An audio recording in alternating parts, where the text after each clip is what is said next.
You nailed the heart of the parable. The youngest son, after squandering everything, finally hits rock bottom and realizes his desperate need for the father. That's when true humility kicks in. He comes back, empty-handed, no excuses, just a broken heart. And what does the father do?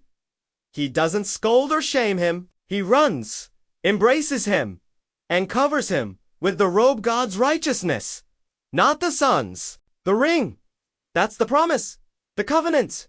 Full acceptance back into the family. The shoes. That's a brand new walk. A new life. Not barefoot in shame, but standing tall as a son. That's grace. Pure and simple.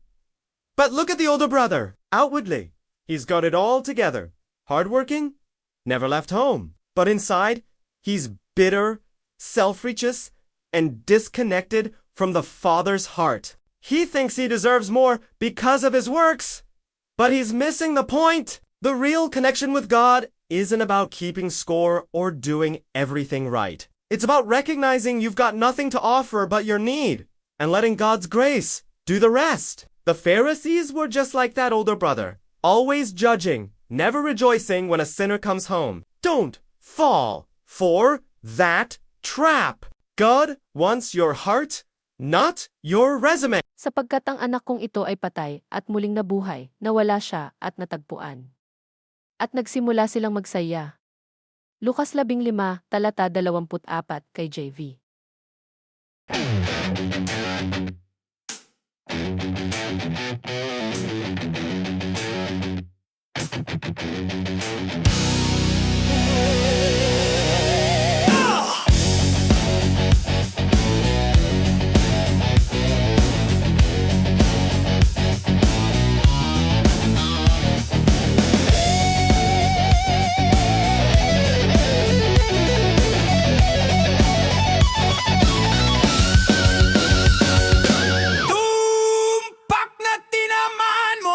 Puso ng talinghaga, ang bunsong anak, matapos sayangin ng lahat, sa wakas ay bumagsak sa pinakababa, at natanto ang kanyang desperadong pangangailangan sa ama. Doon na papasok ang tunay na pagpapakumbaba. Babalik siya, walang dala, walang dahilan, puso lang ang wasak. At ano ang ginagawa ng ama? Hindi niya siya pinapagalitan o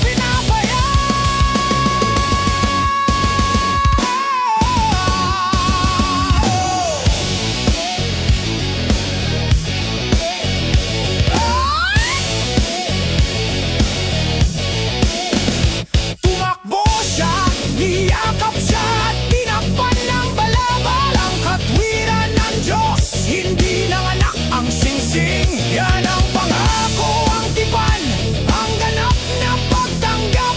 Babalik sa pamilya, ang sapatos, bagong lakad yan, bagong buhay. Hindi na kayapak sa kahihiyan, kundi nakatayo ng matayog bilang isang anak. Yan ang biyaya, dalisay at simple, pero tingnan mo ang nakatatandang kapatid sa panlabas. Parang perpekto na siya, masunurin, masipag, hindi pa lumalayo sa bahay, pero sa loob mabait siya, mapagmalinis, at hindi konektado sa puso ng ama.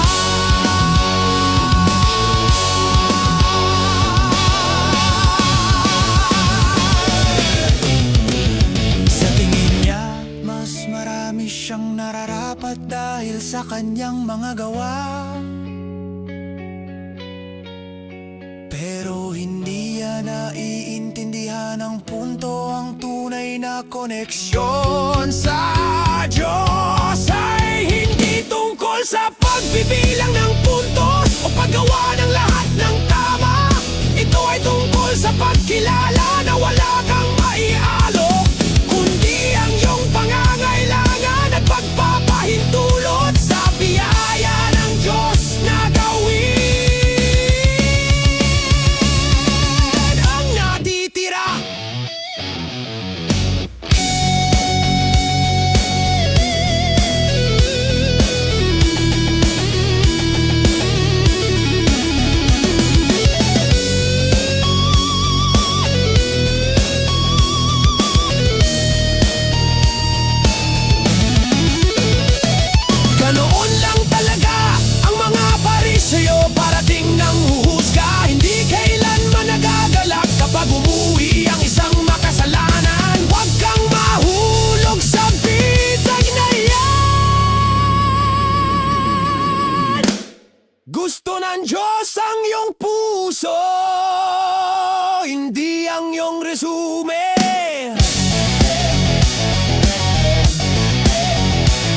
Paki-share po ang channel para sa kaluwalhatian ng Diyos. Si Jesus ay Hari.